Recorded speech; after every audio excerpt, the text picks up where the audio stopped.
சொன்னீங்களே அவங்க ஒழுங்காக செய்யலை, இவங்க ஒழுங்காக செய்யலைன்னு. ஆனால் நீங்கள் வந்துட்டு எந்த ஒரு நடவடிக்கையும் எடுக்கலையே.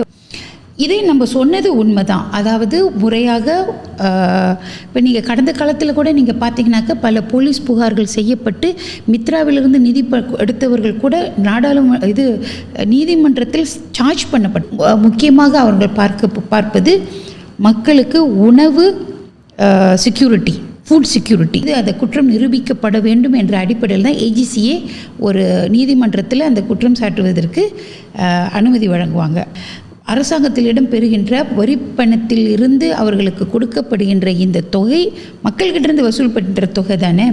அதை அவர்கள் முறையாக செலவிட்டார்கள் என்று அதை நம்ம கணக்கை ஆய்வு செய்கிறதுக்கோ ஆடிட் பண்ணுறதுக்கோ ஃபொரென்சிக் ஆடிட் செய்வதற்கோ அரசாங்கத்திற்கு இதுவரை அந்த அதிகாரம் கிடையாது. அதாவது ஒரு வெள்ளி அரசாங்கத்திடம் மானியம் பெற்றிருந்தாலும் அந்த நிறுவனத்தின் நிறுவனமோ அமைப்போ பெர்சாத்வானோ பொருத்துபோகானோ ஏயாசானோ யாராக இருந்தாலும் சரி, இல்லை சேம்பரோ யாராக இருந்தாலும் சரி, ஆனாங்க 1700 வெள்ளி சம்பளம் ஏற்றி கொடுக்குற அளவுக்கு அவங்க வந்து பண்ணியிருக்காங்க அப்படின்னுட்டு. What you think? 1700 வெள்ளி சம்பளம் இஸ் இட் இனஃப்? இப்போ விற்கிற விலைவாசிக்கு 10 காலத்தில் மலேசியா அரிசி ஏற்றுமதி செஞ்சோம். ஓகே. ஆனால் இன்றைக்கி 30 விழுக்காடு அரிசி நம்ம இறக்குமதி செய்கிறோம். ஓகே. வெங்காயம் இறக்குமதி செய்கிறோம். இப்போ அரசாங்கம் என்ன முயற்சி பண்ணுறாங்க, நிலையில் இந்தியர்களுக்கு என்ன பயன்பெற்றிருக்கும், சிறப்பான நிலையில் என்ன இந்தியர்களுக்கு செய்யப்பட்டிருக்கு அப்படின்னு நான் சொல்கிறேன். முதலாவதாக நம்ம அரசு துறையில் எடுத்துக்கொண்டோம்னாக்க இந்தியர்களுடைய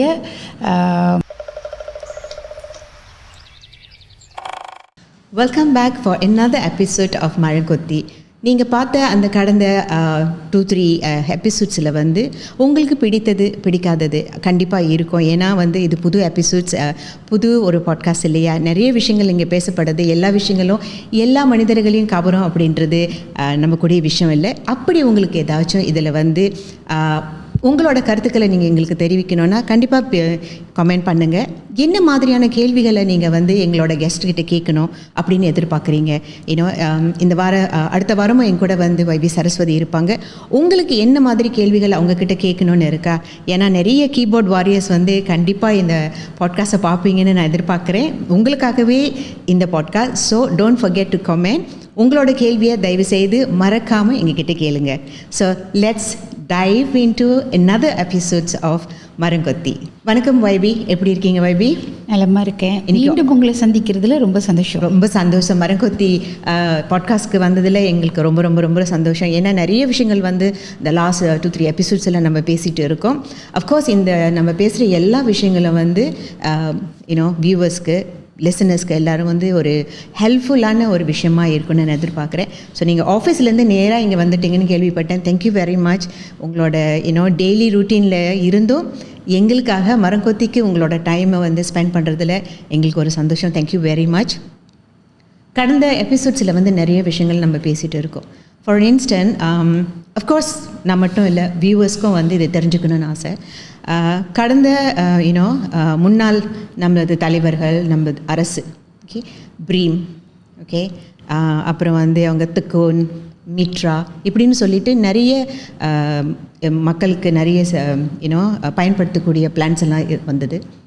நிறைய திட்டங்கள் நம்ம திட்டுறோம். ஏன்னா இது எல்லா அரசாங்கமும் வந்த முன்னே நம்மளுக்கு ஒன்று சொல்கிறது வந்து நிறைய திட்டங்கள் தீட்டப்படும், இந்த திட்டங்கள் இவங்களுக்காக அப்படின்னு. ஆனால் அந்த திட்டங்கள் எல்லாம் நிஜமாகவே நீங்கள் எல்லாம் வந்து பூர்த்தி செய்கிறீங்களா? ஏன்னா அதுதானே முக்கியம். அந்த பூர்த்தி அடைந்தால் தான் மக்களுக்கு வந்து நல்லது நடக்கும். அந்த மாதிரி உங்கள் அரசு கீழே நீங்கள் என்ன பண்ணியிருக்கீங்க?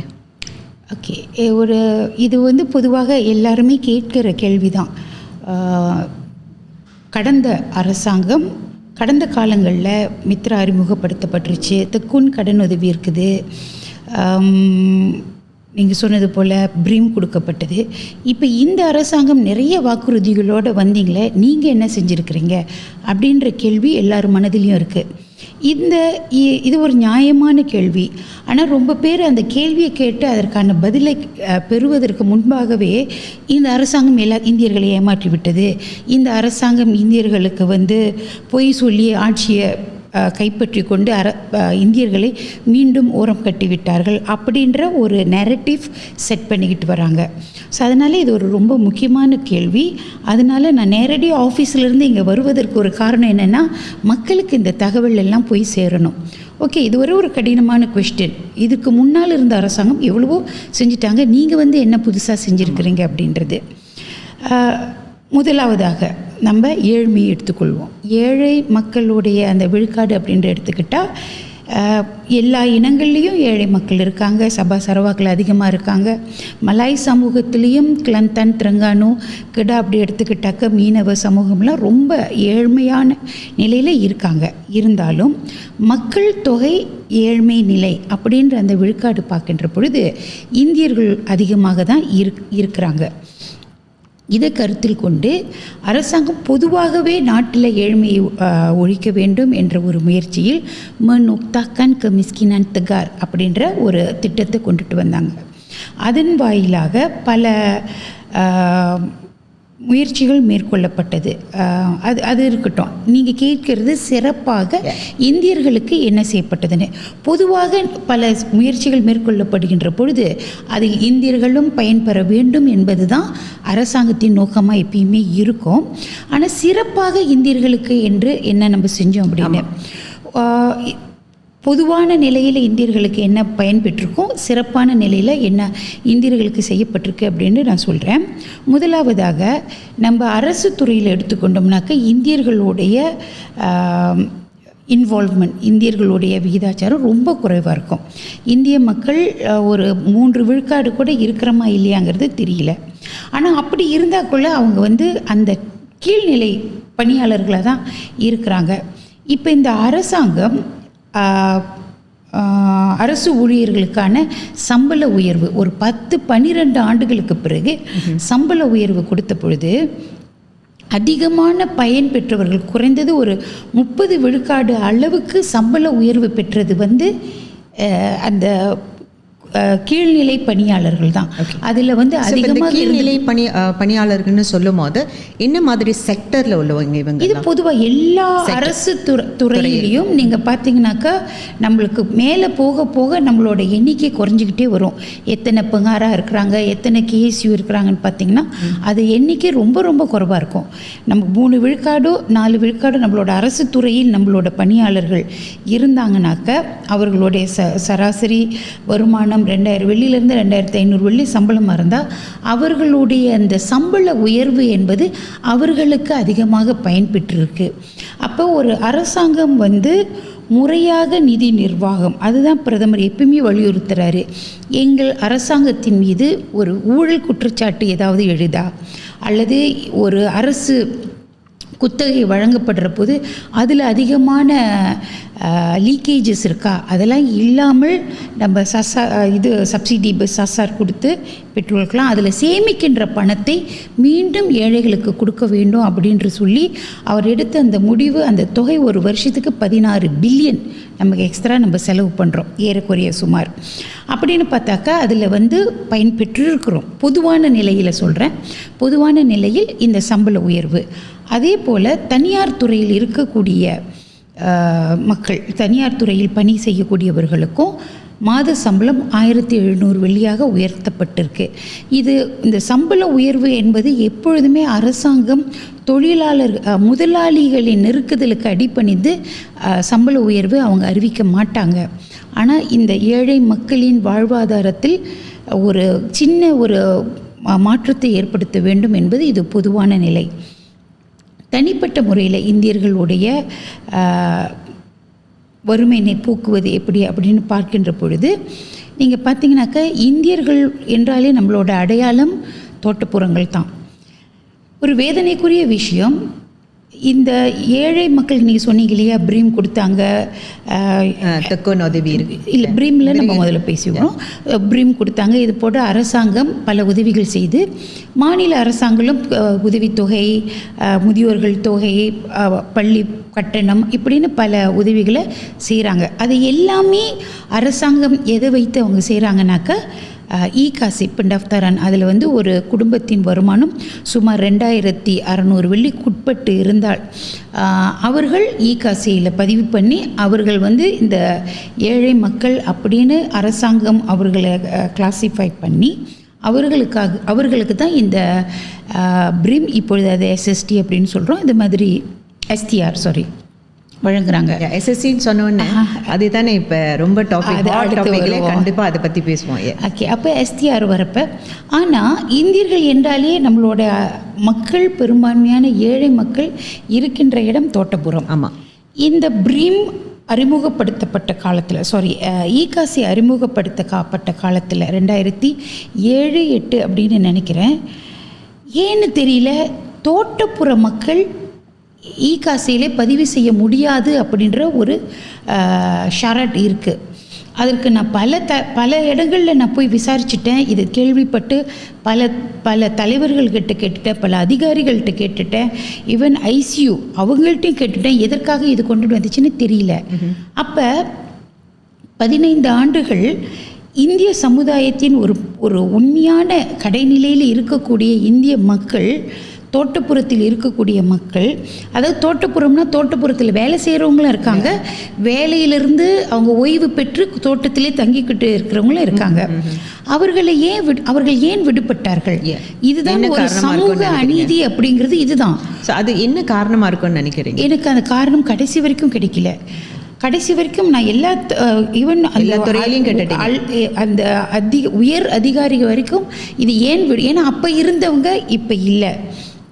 அப்போ அந்த காலகட்டத்தில் இந்த ஒரு நிலை ஏற்படுகின்ற பொழுது அதை முதல்ல கண்டுபிடித்து அதை நிவர்த்தி செய்திருக்கக்கூடிய ஒரு அமைப்புனா NUPW. 3 முறை அவர்களை நாங்கள் அழைத்து பேச்சுவார்த்தைக்கு கூப்பிட்டோம். வாங்க, ஏன் எப்படி இது மாதிரி நடந்துச்சுன்னு 3 முறை அழைத்தும் அவர்களுக்காக அதிகாரிகள் வந்து காத்துக்கிட்டு இருந்தோம். இவங்க வரவே இல்லை. பிறகு நான் சொல்லிட்டு அவங்கள விட்டுருவோம், அவர்களுடைய இலக்கு இது இல்லை, அவர்களுடைய நோக்கம் மற்றதாக இருக்கலாம், தொழிலாளர்களின் நலன் கிடையாது அப்படின்ட்டு. பட் அவங்களோட அமைப்பே வந்து தொழிலாளர்களுடைய நிச்சயமா கண்டிப்பா அப்படின்ற பட்சத்தில் இது நானாக அரசாங்கத்திடம் இது வந்து நான் போன எபிசோடில் சொன்னது போல் மஜ்லிஸ் சோஷியல் நிகாரா, அதாவது சமூக மன்றம், தேசிய சமூக மன்றத்தின் மீட்டிங்க்கு பிறகு துணை பிரதமர்கிட்ட தெரியப்படுத்திட்டு பிறகு ஐசியோட ஹைஎஸ் கத்துவ பங்காராவை சந்தித்து இதை பேசணும். அப்போ கத்துவ பங்காராவை சந்தித்து பேசிய பொழுது நாட்டு மக்களுக்கு நான் சொல்கிற ஒரு நற்செய்தி என்னென்னா, அரசாங்கம் இது ஒரு அநீதி, இது ஒரு சமூக அநீதி அப்படின்னு அடையாளம் கண்டு இப்போ அந்த பொறுப்பை எங்கள்கிட்ட கொடுத்துருக்காங்க. ஒவ்வொரு தோட்டத்திலும் இருக்கக்கூடிய மக்களை காசியை பதிவு செய்ய சொல்லி இப்போ நாங்கள் வந்து 2 தோட்டத்தை இப்போ சந்துனி மடானி ப்ரோக்ராம் கீழே நான் 2 தோட்டத்தை தத்தெடுத்திருக்கிறதுனால லாடாங் புக்கிட் மிஞா and லாடாங் book id Takhar, லாடாங் Mary and லாடாங் புக்கிட் தகார், இந்த 2 தோட்டங்களுக்கும் முதற்கட்டமாக நம்ம அவங்கள பதிவு செய்கிறோம். இன்றைக்கி நான் அந்த மீட்டிங் முடிச்சுட்டு தான் நேராக இங்கே வரோம். ஒரு சந்தோஷமான ஒரு செய்தியோட வரேன். இது வந்து இந்த சமூக அநீதிகள் எல்லாம் நம்மளை அடையாளம் காண்றப்ப அதை நிவர்த்தி செய்கின்றோம். இது வந்து இந்திய சமூகம் ஒதுக்கப்பட்டிருக்கு. புதுசாக நீங்கள் என்ன செஞ்சுருக்கிறீங்கனாக்கா, இதில் வந்து பயன்பெறக்கூடிய இந்தியர்கள் சுமார் 10,000 குடும்பங்கள் இருக்கின்றன அப்படின்னு நான் என்னுடைய அனுமானம். ஏன்னா இந்த அனுமதி கிடைத்த உடனேயே நான் தேசிய நிலநிதி கூட்டுறவு NLFCS சகா அவர்களுடைய தொலைபேசி மூலமாக நான் இதை பற்றி பேசிய பொழுது பெரும் மகிழ்ச்சி அடைந்தார். அவர் வந்து பெரும் மகிழ்ச்சி அடைந்தார். நாங்கள் எங்களோட தோட்டத்தில் இருக்கக்கூடிய சுமார் 1000 குடும்பத்தை நாங்கள் முதல் கட்டமாக பதிவு செய்கிறோம் அப்படின்ட்டுருக்காங்க. அப்போ அங்கே 1000 குடும்பம், இங்கே இப்போ நாங்கள் இந்த 2 தோட்டங்கள் இப்படின்னு பார்த்தா அது 10,000த்தையும் கடந்து போகலாம். அப்போ இது வந்து இந்த அரசாங்கம் எடுத்திருக்கக்கூடிய ஒரு முயற்சி. அதாவது நான் தனிப்பட்ட முறையில் அந்த முயற்சி எடுத்துக்கொண்டு போனாலும் இந்த காரணத்துக்காக இவர்கள் ஒதுக்கப்பட்டார்கள், இவர்கள் விலக்கப்பட்டார்கள் என்று சொல்லாமல் 3 கேட்டகரி விலக்கியிருக்காங்க. ஒன்று வந்து ஃபெல்டா.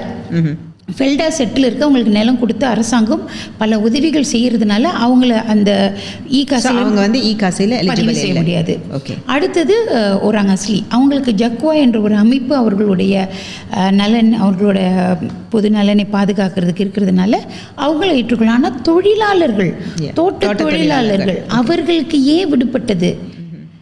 இன்னொன்று, அவங்க தொழிலாளர்களாக இருந்து ஓய்வு பெற்றாலும் தோட்ட விலாசம் அட்ரஸ் இருந்துச்சுனாலே அவங்க பதிவு செய்ய முடியாது. இந்த ஒரு சமூக அநீதியை அடையாளம் கண்டு அரசாங்கத்திடம் கொண்டு சென்ற பொழுது இன்றைய அரசாங்கம் இதையெல்லாம் நிவர்த்தி செய்ய வேண்டும் என்ற ஒரு எதிர்பார்ப்பில் இருக்கிறதுனால அதை நம்ம சர்வீ செஞ்சோம். ஸோ இகாசி அதுதான். அப்போ நீங்கள் பார்த்தீங்கன்னாக்கா ஏழை மக்கள்களுடைய வாழ்வாதாரத்திற்கு எந்தெந்த வகையில் நம்ம உதவி செய்ய முடியுமோ அதை நம்ம செய்ய வேண்டும் என்று நம்ம முயற்சிகள் மேற்கொண்டு வரோம். இது இன்னும் கட்டம் கட்டமாக விஸ்தரிக்கப்படும். இன்னொரு நீங்கள் கேட்டது இது ஏழை மக்களுக்காக தான். ஏழை மக்கள்னாக்கா அரசாங்கத்திடம் உதவி கேட்டு போகிறவங்களுக்கு அந்த உதவி கிடைக்கிது.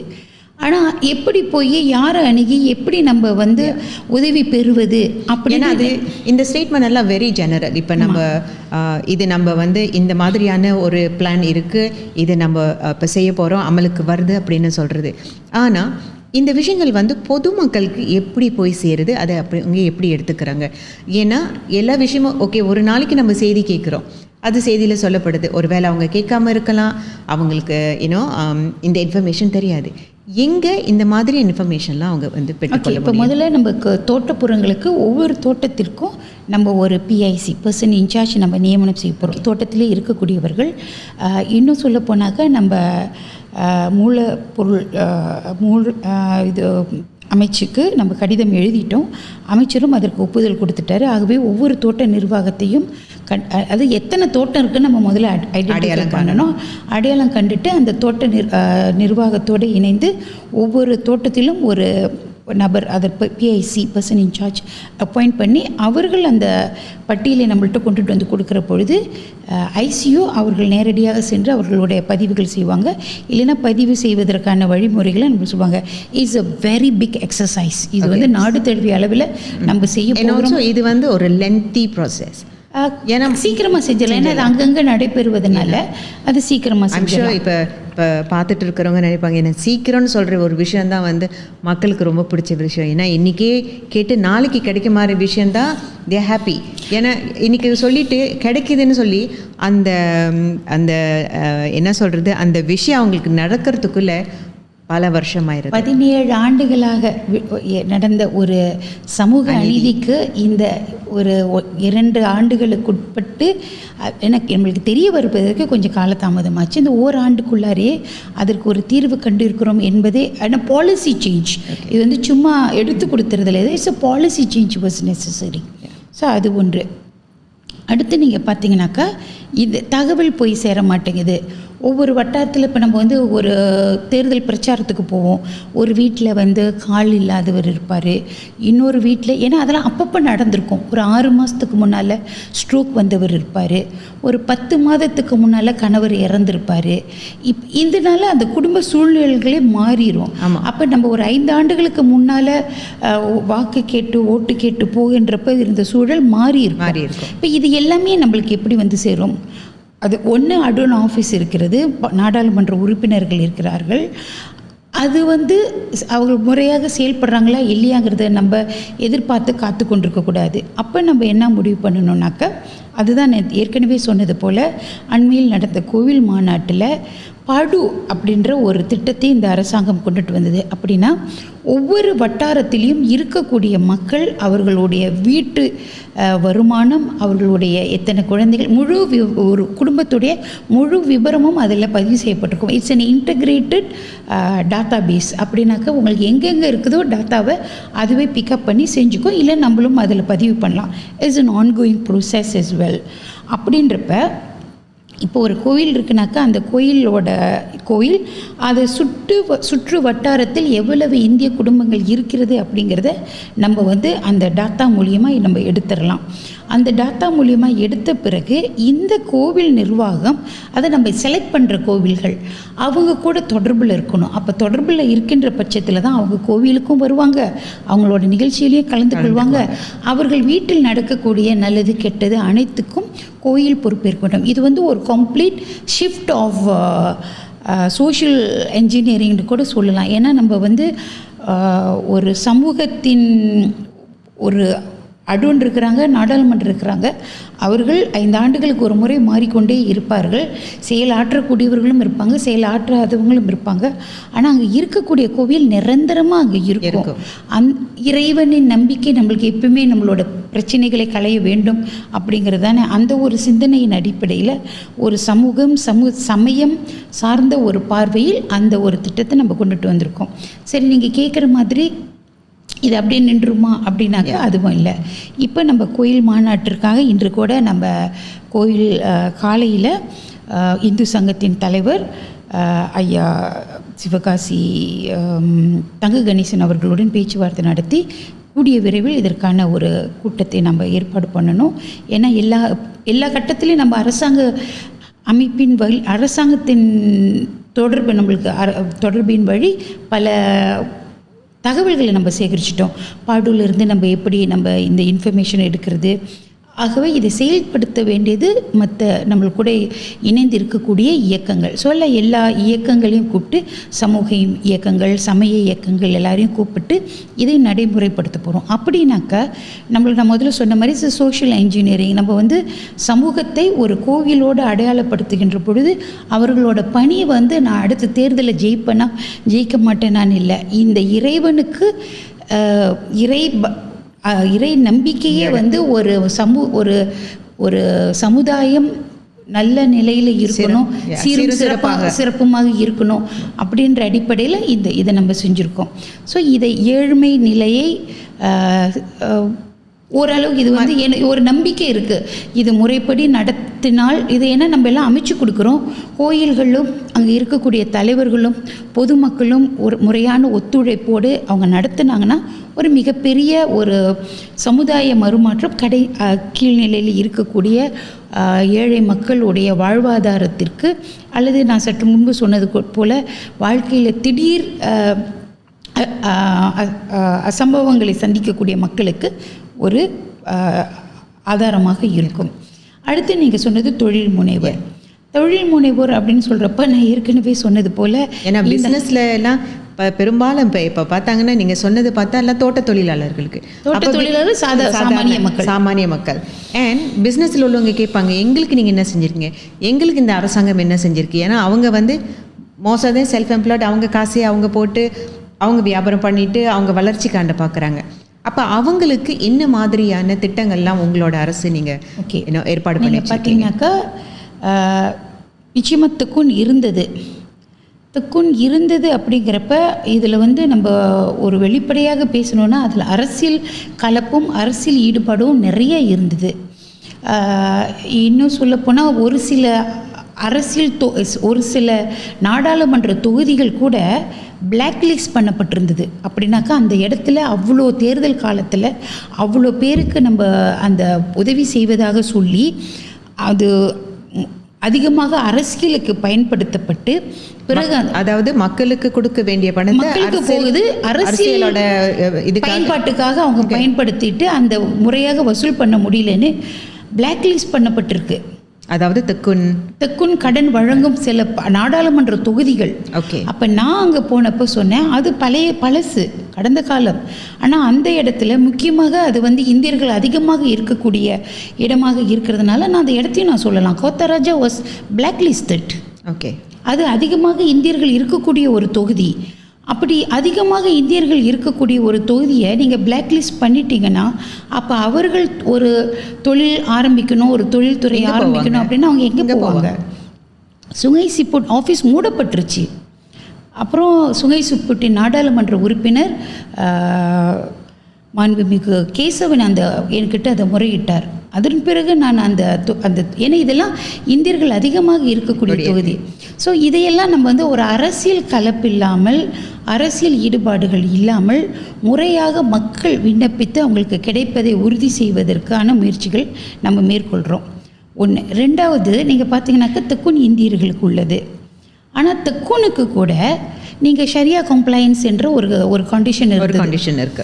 அப்போ நீங்கள் ஒரு பூக்கடை வைக்கணும்னு விருப்பப்படுறீங்க. இது வந்து மைக்ரோ கிரெடிட்.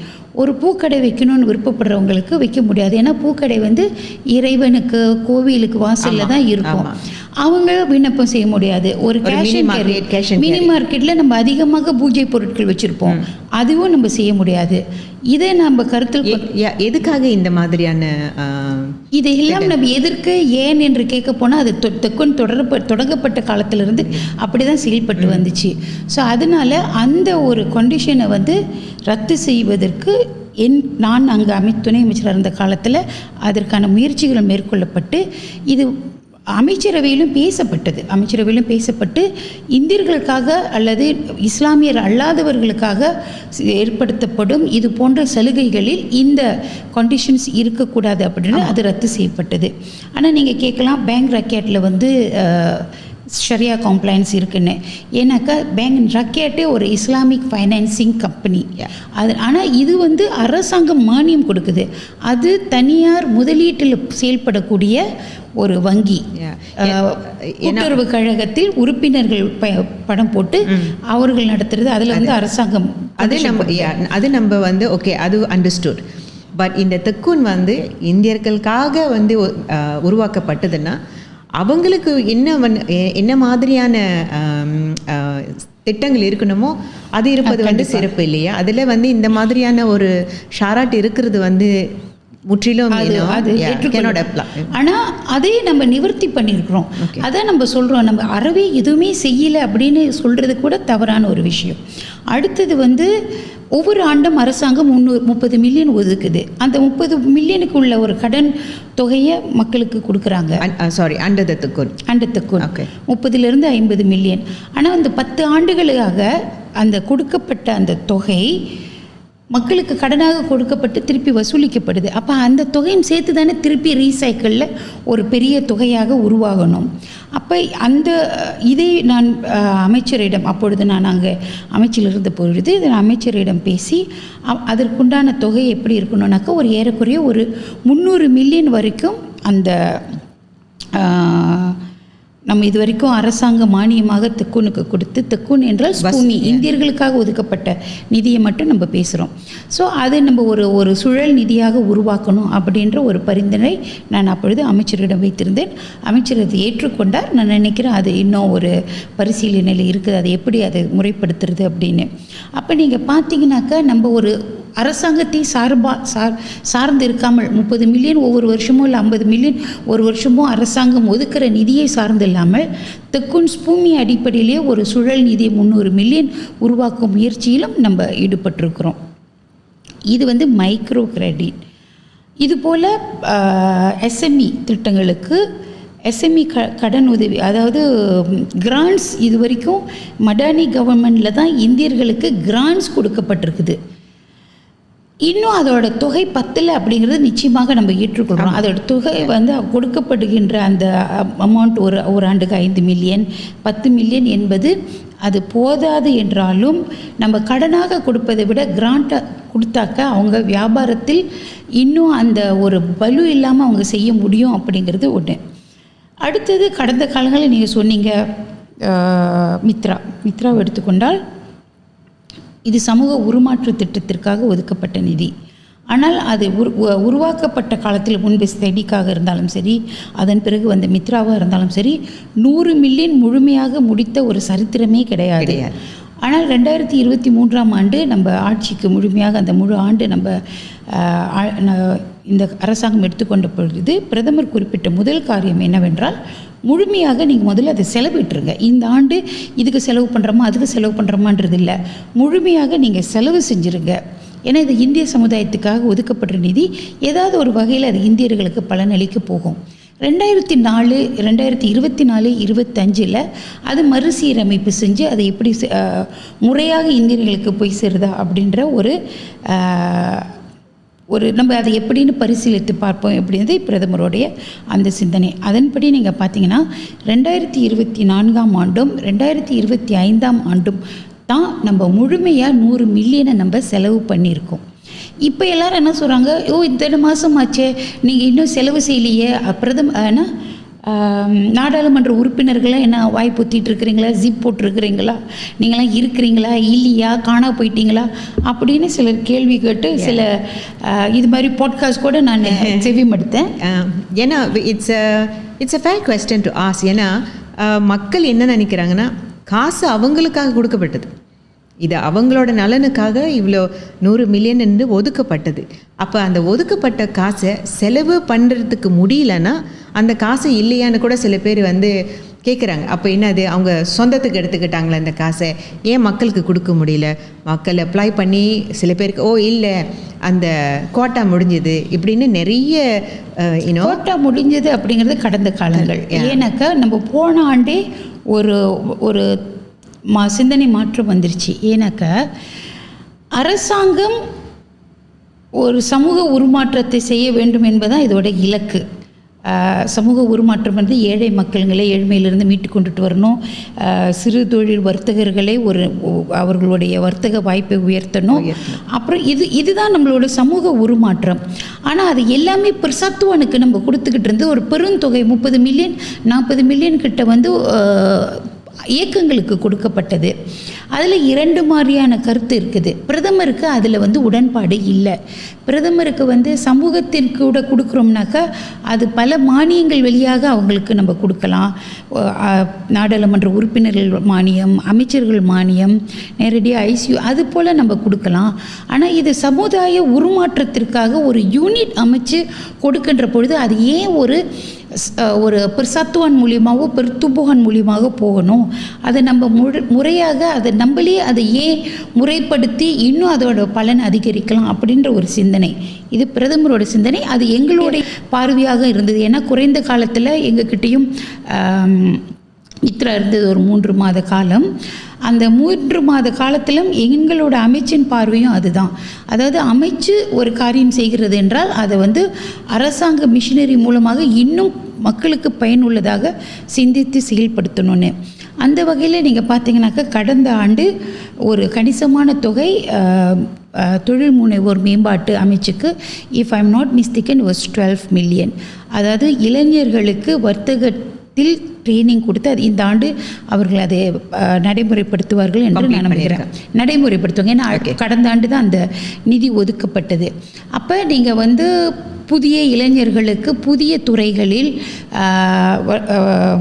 இது அரசாங்கம் அதாவது குஸ்கோப் இல்லைன்னா குஸ்கோப் கீழேயே, அதாவது தொழில் முனைவோர் மேம்பாட்டு அமைச்சின் கீழேயே பல அரசு நிறுவனங்கள் இருக்குது. அவர்கள் மூலமாகவே தொழில் வாய்ப்பு, தொழில் திறன் மேம்பாடு இதெல்லாம் செய்யணும் அப்படிங்கிறது பிரதமரோட அவருடைய பார்வை. அதாவது இது சரியா தப்பா அப்படிங்கிறத விட நம்மளுடைய எண்ணம் சரியாக சுத்தமாக இருக்கிறதான்னு தான் பார்க்கணும். அப்போ பிரதமர் இந்த தொழில் முனைவோர் மேம்பாட்டு அமைச்சின் கீழ் இருக்கக்கூடிய அரசு நிறுவனங்களின் வாயிலாக முறையாக இந்தியர்களுக்கு இந்த தொழில் திறன், தொழில் நிர்வாகம், அதாவது தொழில் முனைவோர் உருவாக்கம், அவர்களுடைய பயிற்சி திட்டத்தை நீங்கள் செயல்படுத்துங்க என்பது பிரதமருடைய பார்வை. அந்த அடிப்படையில் அந்த நிதி ஒதுக்கப்பட்டது. அதே போல் கடந்த ஆண்டு தொழில் திறன் ஸ்கில்ஸ் டெவலப்மெண்ட் மித்ராவிலிருந்து 10 மில்லியன் கொடுத்தாலும் பிரதமர் துறையிலிருந்து இன்னொரு 10 மில்லியன், பிறகு குசுமா அமைச்சிலிருந்து ஒரு 10 மில்லியன் போட்டு ஒரு ஒரு ஒரு ஸ்கில் மிசி இந்தியன் ஸ்கில் டெவலப்மெண்ட் மிஷன். இப்போ நீங்கள் கேட்டீங்க இந்தியர்களுக்கென்று என்ன உருவாக்கப்பட்டதுன்னா, இந்தியர்களை தொழில் திறன் உள்ளவர்களாக உருமாற்றும் ஒரு முயற்சியாக 30 மில்லியன் அங்கே ஒதுக்கி வைக்கப்பட்டு அதற்கான நடவடிக்கைகள் மேற்கொள்ளப்பட்டு வருது. அதே போல் மித்ராவிலிருந்து சத்வன் மூலியமாக நீங்கள் கொடுப்பதை மாற்றிவிட்டு அவர்களுக்கு நேரடியாக மக்களுக்கு அந்த பயன் பெற வேண்டும் என்ற ஒரு மாறுபட்ட சிந்தனையில் நம்ம செயல்படுறோம். இன்னொன்று எல்லோரும் எப்பவுமே கேட்பாங்க, நீங்கள் நிறைய அந்த காலத்தில் சொன்னீங்களே அவங்க ஒழுங்காக செய்யலை இவங்க ஒழுங்காக செய்யலைன்னு. ஆனால் நீங்கள் வந்துட்டு எந்த ஒரு நடவடிக்கையும் எடுக்கலையே. ஓகே, இந்த இயக்கம் சரியாக செய்யலைனாக்கா நீங்கள் போலீஸ் புகார் செய்து நீங்கள் நடவடிக்கை எடுத்து நீங்கள் எல்லாமே செஞ்சுருக்கலாமே, அவங்க கணக்கு வழக்கெல்லாம் சரி பார்த்து நீங்கள் நடவடிக்கை எடுத்துருக்கலாமேன்னு.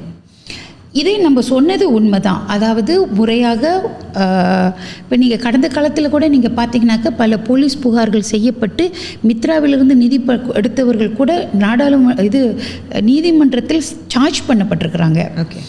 அப்போ இந்த அரசாங்கம் அதில் மாற்றாக எப்படி செய்கிறது அப்படின்னா, ஒரு புகார் செஞ்சு நீங்கள் போலீஸில் புகார் செஞ்சு அல்லது MECCயில் புகார் செய்து அவர்கள் அதை இன்வெஸ்டிகேட் பண்ணி அதில் குற்றம் இருந்தால் அந்த குற்றம் இருப்பதை கூட நீங்கள் எப்படி அவங்க சார்ஜ் பண்ணுவாங்கனாக்கா 90% நம்ம இதை குற்றம் சாட்டுகின்ற பொழுது அவர்கள் மீது அந்த குற்றம் நிரூபிக்கப்பட வேண்டும் என்ற அடிப்படையில் தான் AGCA ஒரு நீதிமன்றத்தில் அந்த குற்றம் சாட்டுவதற்கு அனுமதி வழங்குவாங்க. ஆனால் இந்த முறை மாற வேண்டும். ஒவ்வொருத்தருமே அரசாங்கத்திலிருந்து நிதி பெற ஒரு வெள்ளியாக இருந்தாலும் அவர்கள் அக்கௌண்டபிலிட்டி இருக்கணும். இந்த அரசாங்கத்திலிடம் பெறுகின்ற வரி பணத்தில் இருந்து அவர்களுக்கு கொடுக்கப்படுகின்ற இந்த தொகை மக்கள்கிட்டிருந்து வசூல் பண்ணுற தொகை தானே, அதை அவர்கள் முறையாக செலவிட்டார்கள் என்று அதை நம்ம கணக்கை ஆய்வு செய்கிறதுக்கோ ஆடிட் பண்ணுறதுக்கோ ஃபொரென்சிக் ஆடிட் செய்வதற்கோ அரசாங்கத்திற்கு இதுவரை அந்த அதிகாரம் கிடையாது. நம்ம ஆட்சிக்கு வர்றப்போ நம்ம சொன்னோம், நாங்கள் எல்லாத்தையும் நாங்கள் இது பண்ணிடுவோம் ஆடிட் பண்ணிடுவோம் அப்படின்னு சொன்ன நீங்கள் மட்டும் என்ன சாதிச்சிட்டிங்கன்னு கேட்குறாங்க. அவர்கள் நியாயமான கேள்வி தானே, நியாயமான கேள்வி. ஆனால் ஒருத்தருடைய அவங்களுடைய அக்கௌண்ட்ஸை வாங்கி நீங்கள் எப்படி இந்த பணத்தை செலவு பண்ணியிருக்கிறீங்க அப்படின்னு ஆடிட் பண்ணுற அந்த அதிகாரம் அரசாங்கத்திற்கும் இதுவரை இருந்ததில்லை. அப்படின்னா நீங்கள் போலீஸ் புகார் பண்ணி அதில் குற்றவியல் தடயங்கள் இருந்து அவங்க அவங்க இன்வெஸ்டிகேஷன் செய்யறதுக்கு தான் உரிமை இருக்குதே தவிர ஆடிட்டர் ஜெனரலுக்கு இப்போ இது நம்மளுக்கு ஒரு குற்றம் நம்மளுக்கு இது ஒரு நாங்கள் இதில் சந்தேகிக்கிறோம், இது முறையாக செலவு செய்திருக்கிறார்களா அப்படின்னு உதாரணத்துக்கு ஒரு இயக்கத்திற்கு நம்ம ஒரு அமௌண்ட்டு கொடுத்துருக்குறோம், ஒரு 40 மில்லியன் ஒரு 4 மில்லியன் கொடுத்துருக்குறோன்னு வச்சுக்கோமே. ஒரு இந்தியர் சார்ந்த ஒரு நிறுவனத்திற்கு கொடுத்துருக்குறோம். அவங்க அதை முறைப்படி செலவு செஞ்சுருக்கிறாங்களா, யார் யாருக்கு செலவு செஞ்சுருக்காங்க அப்படின்னு அவங்களுடைய கணக்கை வாங்கி ஆடிட் பண்ணக்கூடிய அதிகாரம் ஆடிட்டர் ஜெனரலுக்கு கிடையாது. அப்போ நம்ம ஒவ்வொரு கணக்கையும் 1 லட்சம் வெள்ளி 2 லட்சம் வெள்ளி 2 மில்லியன் 3 மில்லியன் இப்படி நம்ம அது கொடுத்த தொகையெல்லாம் நம்ம போய் ஒவ்வொன்றுக்கும் போலீஸ் ரிப்போர்ட் பண்ணி ஒவ்வொன்றையும் MECC உட்காந்து பார்த்துக்கிட்டு இருக்க முடியாத சூழ்நிலை. கடந்த ஆண்டு அரசாங்கம் அதற்காக ஒரு சட்ட மசோதாவை நிறைவேற்றியிருக்கிறது. அதாவது 1 வெள்ளி அரசாங்கத்திடம் மானியம் பெற்றிருந்தாலும் அந்த நிறுவனமோ அமைப்போ பெர்சாத்வானோ பெர்துபோகானோ யயாசானோ யாராக இருந்தாலும் சரி, இல்லை சேம்பரோ யாராக இருந்தாலும் சரி, அவர்களுடைய கணக்கை ஆடிட்டர் ஜெனரல் ஆய்வு செய்வதற்குண்டான அதிகாரத்தை சட்ட மசோதாவாக நாடாளுமன்றத்தில் சமர்ப்பித்து அதற்கான ஒப்புதல் இது சட்டமாக்கப்பட்டிருக்கிறது. இது ஒரு பெரிய இன்ஸ்டிடியூஷனல் ரிஃபார்ம். அதாவது அரசாங்க பணம் செலவழிக்கப்பட்ட பிறகு அது குற்றம் சாட்டப்பட்டு போலீஸ் விசாரணைக்கு மட்டும் போகிற காலத்தை மாற்றி இயற்கையாகவே இதில் ஒரு சந்தேகம் இருந்தால் அதை வாங்கி பரிசீலித்து அதில் தவறு இருந்தால் அந்த பணத்தை திருப்பி கொடுங்கள். ஒருவேளை நம்ம நீதிமன்றத்தில் சார்ஜ் பண்ணலினாலும் அந்த பணத்தை திருப்பி கொடுங்கள் என்று பெறுவதற்கான ஒரு வழிமுறையை நம்ம ஏற்படுத்தியிருக்கிறோம். அப்போ இதுக்கு பிறகு நாம் செலவு பண்ணுற எந்த ஒரு இந்திய சமுதாயத்திற்காக செலவிடப்படுகின்ற ஒரு எந்த தொகையும் அந்த சம்பந்தப்பட்ட நிறுவனம் அவர்கள் மீது ஏதாவது நம்ம சந்தேகம் இருந்தால் ஆடிட்டர் ஜெனரலுக்கு இன்ஃபார்ம் பண்ணி அவங்க இந்த கணக்கை ஆய்வு செய்யலாம். உங்களோட கணக்கு கொடுங்க, உங்களோட பேங்க் ஸ்டேட்மெண்ட் கொடுங்க, உங்களோட வவுச்சரை கொடுங்க, எல்லாமே நாங்கள் பரிசீலிக்கணும், நாங்கள் ஒத்து பார்க்கணும் நீங்கள் முறையாக செலவு செஞ்சுருக்கிறீங்களானே. அப்போ நீங்கள் பார்த்தீங்கன்னாக்கா நம்ம இந்த அரசாங்கம் வாக்குறுதி கொடுத்தது ஒரு நேர்மையான அரசாங்கத்தை நாங்கள் கட்டமைப்போம், ஊழலற்ற அரசாங்கத்தை நாங்கள் உருவாக்குவோம், நாட்டின் பொருளாதாரத்தை நிலைநிறுத்துவோம், நாட்டின் பொருளாதாரம் உயர்த்துவதற்கான முயற்சிகள் மேற்கொள்வோம், இந்த வட்டாரத்தில் அதாவது இந்த பிராந்தியத்தில் இந்த பிராந்தியம்னாக்கா நம்மளுக்கு சிங்கப்பூர் இருக்குது, பர்மா இருக்குது, தாய்லாந்து இருக்குது, இப்படி இந்தோனேஷியா இருக்கிறது, லாவோஸ் இருக்குது, கம்போடியா இருக்குது. இந்த பிராந்தியத்தில் மலேசியா ஒரு காலத்தில் ஒரு சீரும் சிங்கமாக பாயும் புலியாக இருந்தது. இன்றைக்கி அந்த நம்மளுடைய முறையற்ற நிர்வாகம், ஒரு கொரப்ஷன்ஸ், இன்டர்நேஷனலி நம்ம கொரப்ஷனுக்காக அமைதியாக ஒரு பூனையாக இருக்கின்றோம். இன்று பூனை, அந்த புலி பாரும் இன்னைக்கு ஒரு பூனையாகிட்டோம். மீண்டும் நாம் எழுச்சி பெற வேண்டும், புலி ஆக வேண்டும். இந்த தென்கிழக்கு ஆசியா வட்டாரத்தில் நாம் ஒரு உயர்ந்த நிலை நம்ம நீங்கள் இது வந்து ரொம்ப பேருக்கு தெரியாது. இந்த தொழில்நுட்ப வளர்ச்சியில் இந்தோனேஷியாவை விட நம் ரொம்ப பின்தங்கி இருக்கின்றோம். நம்மளுடைய சிறு குறு வியாபாரிகளுடைய அந்த திறன், அவர்கள் கூட தாய்லாந்து கூட ரொம்ப வளர்ச்சி அடைந்து போய் கொண்டிருக்கிறாங்க. ஸோ நம்ம இதெல்லாம் காரணம் என்னன்னாக்கா, ஒன்று ஒரு காலகட்டத்தில் இருந்த அந்த நிர்வாக தவறுகள், மக்கள் அதுக்கு சேர வேண்டியது சரியாக சேரல. இரண்டாவதாக மக்களுக்கு சேர வேண்டியது சரியாக சேர்ந்திருந்தால் ஏன் இன்னும் ஏழைகள் இருக்கிறார்கள்? நம்ம வந்து ஒரு பணக்கார சமுதாயத்தை கொண்டாந்து ஏழையாக்கிட்டோம்னாக்கா, இன்னைக்கு வந்து ஏமாத்திட்டீங்க, கெடுதல் பண்ணிட்டீங்க, எங்களை தெருவில் விட்டுட்டீங்க. சீரான ஒரு சமுதாயம் இருந்துதான் இன்னைக்கு நம்ம வந்து பிரீம் பத்தி பேச தேவையில்லை, தெக்குன் பத்தி பேச தேவையில்லை. இன்னும் ஒரு மீனவ சமூகம் ஏழை நிலையில் இருக்காங்க, விவசாய சமூகம் ஏழ்மை நிலையில் இருக்கிறாங்க, இப்படி இந்திய சமூகம் ஏழ்மை நிலையில் இருக்கு. இப்படி தானே கொண்டாந்து நம்ம கிட்ட ஒப்படைச்சிருக்காங்க. அண்மையில் என்னோட ஒரு ஃப்ரெண்டு கிட்ட நான் பேசிட்டு இருக்கும் போது அவங்க சொன்னாங்க, கேன் யூ பிலீவ் திஸ், இந்த மாதிரி ஒரு I think somewhere around Ipoh or some places அவங்க இன்னமும் தண்ணி, எலக்ட்ரிசிட்டி இல்லைன்ட்டு. ரொம்ப ஷாக்கிங்காக இருக்குது தெரியுங்களா வைபி? ஏன்னா மலேசியா வந்து நம்ம வந்து you know country which is like you know நல்ல டெவலப்மெண்ட், உலகத்துக்கே தெரியும் மலேசியா பற்றி. ஆனால் நம்ம ஊர்லேயும் இன்னமும் there are cities, I mean there is கிராமம் where there is no electricity, there is no நிறைய சர்வாக்கில் நிறைய சுத்தமான நீர் இல்லாமல் கிளந்தன் மாநிலம் ஒரு பெரும்பான்மை மக்கள் ஒரு சுகாதாரமிக்க தண்ணீர் இல்லாமல் இருக்காங்க. இன்னும் சொல்லப்போனால் லங்காவி, இப்பொழுது லங்காவியில் தண்ணி இல்லை, எத்தனை மாதங்களாக தண்ணி இல்லை. ஏன்னா கடலுக்கு அடியில் இருந்த பைப் போடப்பட்டு ரொம்ப நாட்களாகி அது கரை பிடித்து உடஞ்சிடுச்சு. அதற்கான செலவை இப்போ நம்மளோட அரசாங்கம் ஏற்றுக்கொள்ளுது. அப்போ அதற்குண்டான சேமிப்பு நமக்கு வேணும். அந்த சேமிப்பு, அதற்கு நம்ம மானியம் ஒதுக்குறோம், அதற்கு சேமிப்பு வேணும். அப்படின்றப்ப நம்ம ஒரு பிரச்சனை அப்படின்னு பார்க்கின்ற பொழுது வெறும் ஒரு சிறிய பார்வையில் நம்ம பார்க்க முடியாது. நம்ம சமூகமாக நாம் பார்க்கலாம், அரசாங்கமாக அப்படி பார்க்க முடியாது. அரசாங்கம் ஒரு பெரிய பிக்சர், பிக் பிக்சர்னு சொல்கிறோம் இல்லையா, அதை பார்க்கணும். நாட்டிற்கு முதலாக ஒரு இப்போ நம்ம அமைச்சுக்கு போன பிறகு தான் எங்களுக்கே தெரியுது, ஒரு அரசாங்கத்தின் முக்கியமாக அவர்கள் பார்ப்பது மக்களுக்கு உணவு செக்யூரிட்டி, ஃபுட் செக்யூரிட்டி. அது வந்து உலக நாடுகளில் ஏற்பட்டிருக்கக்கூடிய இந்த சூழ்நிலை, போர், இதன் காரணமாக அந்த ஃபுட் நம்மளுடைய செக்யூரிட்டியை நம்ம நிலைப்படுத்தி கொள்ள வேண்டும். அதோடைய நம்மளுக்கிட்ட கையிருப்புகள் அதிகரிக்க வேண்டும் அப்படிங்கிறது ஒரு முக்கியமான விஷயம். அதற்கு இந்த அரசாங்கம் வெறும் ஒரு கெமென்ட்ரியான் பெர்தானியானா இருந்தது கூட, கெமென்ட்ரியான் பெர்தானியான் தென் ஜமீனான் மக்கனான் அப்படின்னு உருமாற்றி இருக்கிறோம்.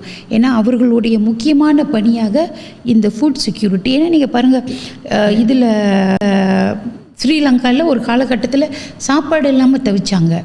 ஸோ அது நம்மளுடைய நிலைமை அந்த ஆட்சி எடுக்கின்ற பொழுது ஒரு கவலைக்கிடமான ஒரு நிலையில் இருந்தது. அதை நம்ம நிவர்த்தி பண்ணியிருக்கிறோம். நாம் அதை வைபி கிட்ட பேசிகிட்டு இருக்கும் போது அவங்க ஒரு அவங்க அமைச்சில் அவங்க பண்ண விஷயங்கள்லாம் நிறைய பேசினாங்க. ஆனால் இதில் நான் ஒன்று மட்டும் ரொம்ப உன்னிப்பாக கவனித்தேன். என்ன தெரியுங்களா? அவங்க சொன்னாங்க 1700 வெள்ளி சம்பளம் ஏற்றி கொடுக்குற அளவுக்கு அவங்க வந்து பண்ணியிருக்காங்க அப்படின்னுட்டு.